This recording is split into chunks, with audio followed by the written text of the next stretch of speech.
कोणत्याही प्रोटेस्ट करणाऱ्या माणसांनी असं केलेलं नाहीये, मुलींनी असं केलेलं नाहीये. हे जे काही केलेले बाहेरून जे भाजपने गुंडे पाठवले होते त्यांनीच केले होते आणि जे पोलिसांसोबत झाले तेही वाईट आहे. पण बघायला गेलं आपण दगड कोणी आणून ठेवली होती. दगडांनी भरलेला जो ट्रक उभा होता जंतर मंतरवर तो कसं काय आला, तो पोलिसांनी जाणून ठेवला हे मला कसं माहिती. जेव्हा मी पोलिसांना विचारलं हा दगडांनी भरलेला ट्रक इथं करतो काय 20 जुलैला सकाळी, तेव्हा पोलिसांनी मला सांगितलं हा एमसीडीचा ट्रक आहे.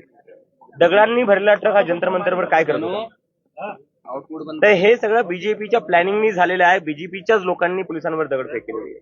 पण मग हे ज्यांनी दगडफेक केली आहे त्यांच्यावरचे गुन्हे मागे घेऊ नयेत असं तुमचं पण मत आहे? ज्या ज्या लोकांनी हिंसा केली आम्ही ते हिंसेचं समर्थनच करत नाही. ते गुन्हे मागे हे आम्ही आधीच बोलवले. हिंसेचं आम्ही कुठल्याच प्रकारे समर्थन करत नाही. आमचं जे आंदोलन होतं ते अहिंसक होतं. डॉक्टर बाबासाहेब आंबेडकर आणि महात्मा गांधींच्या रस्त्यावर चालणारं आंदोलन होतं. ज्यांनी दगडफेक केली आहे त्यांच्यावरचे गुन्हे त्यांच्यावर कारवाई करू शकतो ज्यांनी दगडफेक केली. पण त्यांचा आधार घेऊन किंवा त्यांचं नाव घेऊन जे तुम्ही देशभरात विद्यार्थ्यांना तंग करताय त्याचं काय. मुंबईच्या मुलांनी दिल्लीच्या स्टुडंट्सवर दगडफेक केली आहे. बिहारच्या मुलांनी दिल्लीच्या पोलिसांवर दगडफेक केलेली आहे. बंगालच्या मुलांनी दिल्लीच्या पोलिसांवर दगडफेक केलेली आहे. त्यांचं नाव घेऊन भाजपच्या गुंड्यांनी जे केलेलं आहे त्याचं कारणीभूत बनून जे तुम्ही स्टुडंट्सला तंग करतायत, त्यांच्या घरी चालले हॅरॅस करतायत ते काय. पेलेट गन चालवले आहे यांनी स्टुडंट्सवर. पेलेट गन चालवलं. बिहारमध्ये AK-47 चालवली आहे स्टुडंट्सवर. पोलिस याच्यासाठी पोलीस भरती झालेले आहे स्टुडंट्सवर AK-47 चालवायला. ज्या लोकांनी दगडफेक केली त्यांना अटक करा. बीजेपीच्या गुंड्यांनी येऊन 15 दिवसाआधी निक्षू नावाची मुलगी आहे तिच्या वडिलांचं डोकं फोडलेलं आहे. याच पोलिसांनी त्या गुंडांना अटक नाही केलं. जेव्हा मी म्हणले यांना अटक का नाही करते तेव्हा हेच पोलिस होते जे म्हणले आम्ही अशा लोकांना आम्ही असंही कसं कोणाला अटक करू. त्या लोकांनी नंतर इंस्टाग्रामवर व्हिडिओ बनवून टाकला की अभी तो एक को मारा है शाम को आऊंगा और लोगों को मारूंगा. हे सगळं पोलिसांसमोर झालेलं आहे. तेव्हा पोलिस शांत बसलेली आहे. कोणाच्या इशाऱ्यावर पोलिस शांत बसलेली आहे.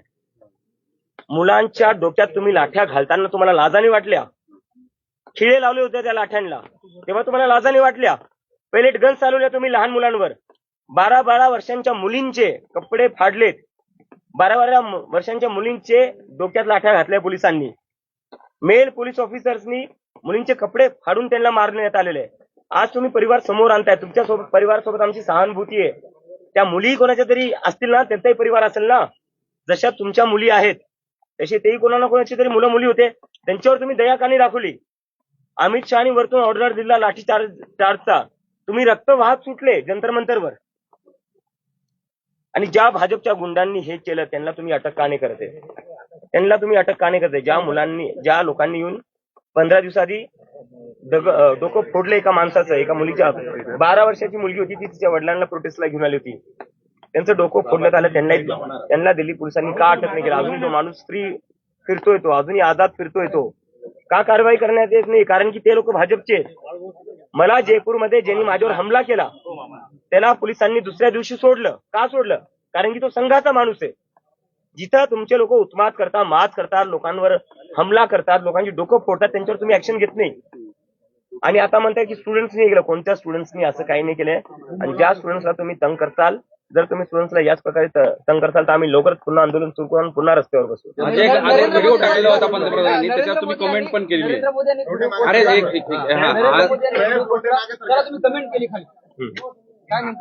त्याची कमेंट तेच होती की नरेंद्र मोदी यांचा चेहरा देशाच्या फ्युचरपेक्षा ब्राईट दिसतोय. त्यात चुकीचं काय. फ्युचर तर देशाचा अंधकारातच दिसते. मुलांवर पेलेट गन्स वापरल्या जात आहेत, लाठ्या चालवल्या जात आहेत, डोकं फोडण्यात येत आहे मुलींचं. जो संदीप लांबा आहे त्यांनी एका मुलीला तापट मारलेली. हिंमत कसं काय झाली त्यांची मुलीला तापट मारायची. प्रायव्हेट पार्ट्सवर लाठ्या मारल्यात पोलिसांनी आणि आज परिवारांना पुढे करतायत. मला नाही वाटत ज्या पोलिसांनी जे प्रेस कॉन्फरन्स मध्ये बसले त्या पोलिसांनी हे केले. पण जे संदीप लांबा सारखे ऑफिसर्स आहेत त्यांनी तर मारलेले आहे ना, कॅमेरावर कॅप्चर झालेले आहे. त्यांच्यावर कारवाई केली पाहिजे ना. आम्ही त्यांना कोर्टात आम्ही त्यांना नेल्याशिवाय सोडणार नाही. ज्या पोलिसांनी मुलींवर अत्याचार केलाय, त्यांच्या प्रायव्हेट पार्ट्सवर लाठ्या मारल्यात, त्या पोलिसांना आम्ही सोडणार नाही. कमेंट मधून काय सांगायचं. कमेंट मधनं काय, मी जे आहे ते बोललोच. देशाच्या भविष्यापेक्षा नरेंद्र मोदी यांची त्वचा ब्राईट आहे. जंतर मंतरवर आता बिल्डिंग वगैरे परत सुरू झालाय मोठे आणि बॅरिकेड आता उंच बॅरिकेड मला वाटते जंतर मंतरला सिक्युअर करण्यापेक्षा प्रोटेक्ट करण्यापेक्षा पेपर फुटी थांबवा. जे नवीन बिल आलं त्या बिलामध्ये यांनी काय बोललंय की पेपर फुटी झाल्यावर काय काय करण्यात येईल. गृहीत धरून चालताय की पेपर फुटणार आहे. पेपर फुटी थांबवण्यासाठी काय करणार आहे ते सांगा जनतेला. The family members of several police officials are coming to court and expressing that they are also lynched and they have also faced a similar kind of violence. What do you think about it? This was done by the BJP goons. I have been saying since day one, since we started the protest, that the BJP will send its goons to create disruptions. The BJP will send its goons to harass police officers, which will be used to defame the movement, and that they have done exactly like that. They have done exactly that. I feel sorry for the police people that they were targeted by the same people who were taking instructions from. This was all done by the BJP people, and we have sympathies with the police officers who were targeted in such manner, but at the same time the students who were brutally beaten up by the police officers. What about their families? काल तुम्ही उद्धव ठाकरे यांच्याशी बोललात. There are several habitual offenders. The So they- complaints cannot be withdrawn against them. Habitual offenders must be dealt with now, but what about the students? They are using those habitual offenders who were sponsored by the BJP to target the students. Try to understand the real politics behind this. People in Bihar did not do anything in Delhi. People in Mumbai did not do anything in Delhi. So why they are being targeted by the police? And why in every BJP ruled state the police is after the student? काल उद्धव ठाकरे यांच्याशी तुम्ही फोनवरती There is bias, there is a clear conspiracy to target the students, and this is being done to threaten the students that don't you dare again to question the government, don't you dare again to come out protest. काल उद्धव ठाकरे यांच्याशी फोनवर तुमचं बोलणं झालेलं आहे. नेमकं काय सविस्तर चर्चा झाली? पुढच्या आंदोलनासंदर्भात चर्चा झाली की मातोश्रीवर तुम्हाला निमंत्रण मिळालं? नाही तसं निमंत्रण दिलेलं नाहीये. पुढच्या आंदोलनाबद्दलही काही झालेलं नाहीये. त्यांनी फक्त तब्येत कशी आहे ते विचारलं. त्यांना माहिती होतं मला टायफॉइड झालाय, तब्येतीबद्दल विचारलं आणि आई वडिलांची विचारपूस केली की मागच्या 1 महिन्यात तुम्हाला खूप त्रास झाला, त्याबद्दल थोडंफार बोलणं झालं, बाकी काहीच नाही. आता या घडीला असं आहे की चर्चा देशभर सुरू आहे. कुठली पॉलिटिकल पार्टी जॉईन करणार का किंवा कुठल्या फॉरेन पार्टीला मला असं वाटतंय, मला जरी पॉलिटिकल पार्टी सुरू नसेल करायची तरी मीडियावाले माझ्याकडून पॉलिटिकल पार्टी सुरूच करून घेणार आहेत. दिल्ली के मुख्यमंत्री रेखा गुप्ता का कहना है कि छात्रों से नहीं बल्कि जो अपराधी लोग थे उन पर मामला दर्ज है। रेखा गुप्ता है अभी भी?